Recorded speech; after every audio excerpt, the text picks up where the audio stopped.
There we are, the enduring image of the German Grand Prix. Rubens Barrichello, the Brazilian, just about the most emotional winner we have seen up there. His first Grand Prix victory at last. A reward for patience and a fair amount of bravery as well. Rubens Barrichello electing to stay out and triumphing as well. Championship leader. Got a feeling that that one will run and run. Tony, what's your spin on that? Hakkinen saying that it definitely favoured him, and David Coulthard being, well, diplomatic, I think. I think he was being diplomatic. I mean, we have to look at it, that McLaren have missed the chance of having one of their two drivers leading the Drivers' World Championship today. They're both behind. I find it amazing that Michael Schumacher is still leading the World Championship for drivers. It's great for the championship. It's not great for David Coulthard. And it's okay for Hakkinen because he's closed right up, you know, equal with David. But I mean, I am sure that David will go back to motorhome afterwards and say, why couldn't I come in at the same time? Why couldn't I have queued up? Because, and the way he came back, rejoining sixth, and to get up to third like he did was a great effort from Coulthard. What's your spin on it? I think had David felt he'd been disadvantaged, he would have said so. I think we've got to take him at face value. He says, look, there was a communication error and I should have come in and I didn't do so. Because I couldn't hear properly, and then Mika came in, and I'm surprised they didn't know the safety car was out. McLaren have a dedicated team of people on the radio system, and I don't know why, but even I remember when I was driving there back in '94, it never seemed to work very well.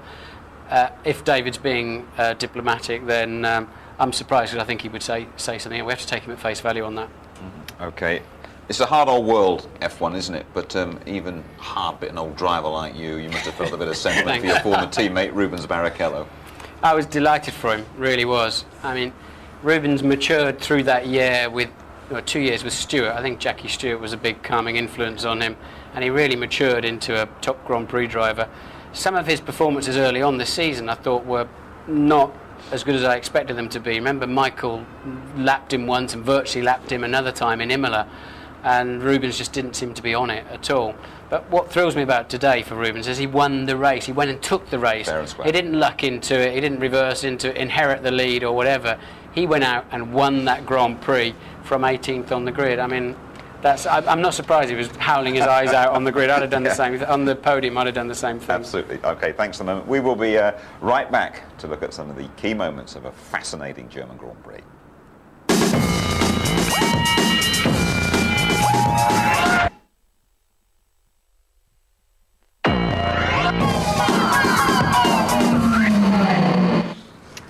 Quite typically, I've just heard that Rubens Barrichello has dedicated his fantastic victory here to Ayrton Senna. Let's have a look at the start, shall we? It's only Rubens not involved, but another Ferrari was around there, wasn't it? Yeah, I mean, this is not a revenge by David Coulthard, but he did the one move, and he did exactly what Schumacher had done to him at the French Grand Prix. Moved across to protect, but while he did that, ironically, there was a huge hole in the centre, opened up, and of course Hakkinen went through. But what happened there was you saw Schumacher immediately switch sides when Coulthard went across him, and went to the outside of the track, to the racing line where there was more grip. Right behind him was Fisichella, and Fisichella had nowhere to go. You know, there's no way the guy could slow down, in my opinion, anyway. Well, not according. Okay, he should have seen me. He should have slowed down. But the fact is that Schumacher then came right across in front of Fisichella, and you see again here because Schumacher's already had to move. Here's Giancarlo, hard on the brakes, taps him there, and of course the inevitable happens, and off he goes. But Giancarlo Fisichella, who's had a great finishing this record this year, straight in there. And the wheel coming off and so on. You can see the rear view of it. Now look at Hakkinen, makes a wonderful stop, but look at the gap he's got there as David goes across to protect, and that's perfectly legitimate with the one move. And I thought that was a fabulous move by David Coulthard, but it sacrificed a little bit of timing for him while he was concentrating on doing that, and off Hakkinen goes into that gap.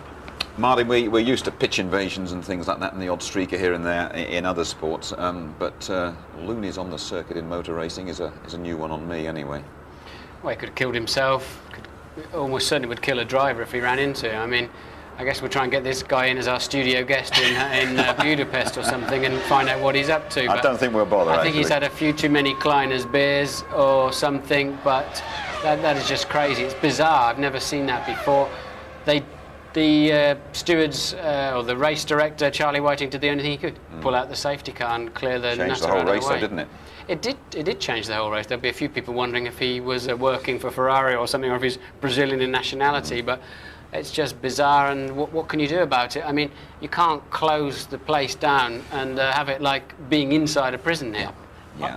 Jim, I was just going to say very quickly there, why some stewards come out and talk to him or rugby tackle him or get him off, because as Martin said, he could have thrown himself under a car. I'm not sure with all those cars flashing around, Tony. Anyway, we're going to have a word now with, apart from Rubens Barrichello, has to be man of the race, isn't he? Jenson Button, here he is, worked his way right the way through the field, and he's chatting now to Louise. Jenson, brilliant result for you, but I'm going to take you back to the beginning first of all, the bit that didn't go quite so well. Not really. I stalled on the grid just as the lights were coming on, the red lights, going off for the formation lap. The engine cut out, so a bit of a mad panic with all the mechanics and everything, and they got me going. And I had to start in 23rd position, so it was a bit of a shame, but it ended up well, so I think I might start from the back next time, from choice more than not very good qualifying. So we're very happy. Obviously the team did an excellent job in the pit stops, and hopefully we can repeat this again. His most successful ever drive. My guess he'll be in the Benetton next season. That's how it looks now. Then just a couple of points in it. 54 apiece to Coulthard and Häkkinen, 2 behind Schumacher. Rubens Barrichello moving up to within 10 points of the leader. And there's the constructors with McLaren. Remember, they lost those 10 points. They're 4 now behind Ferrari, BMW and Benetton, 3rd and 4th.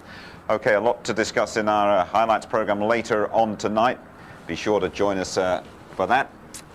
Highlight show coming you just before midnight, repeated on ITV2 at 7 o'clock on Monday in a couple of weeks' time, with the championship really boiling up. Off we go to Hungary, qualifying live 11:30, the race live 12:15, highlights later on. Thanks to you both.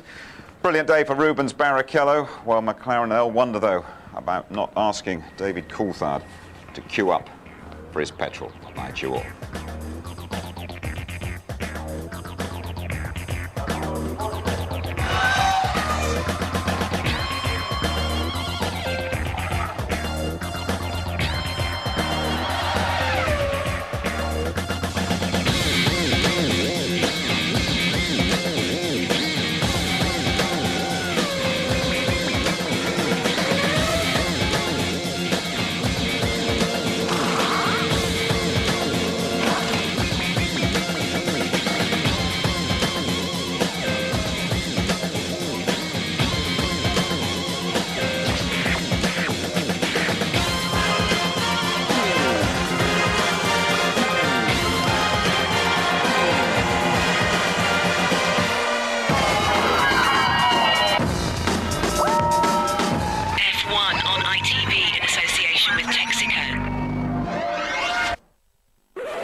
If you would like to know more about Formula One,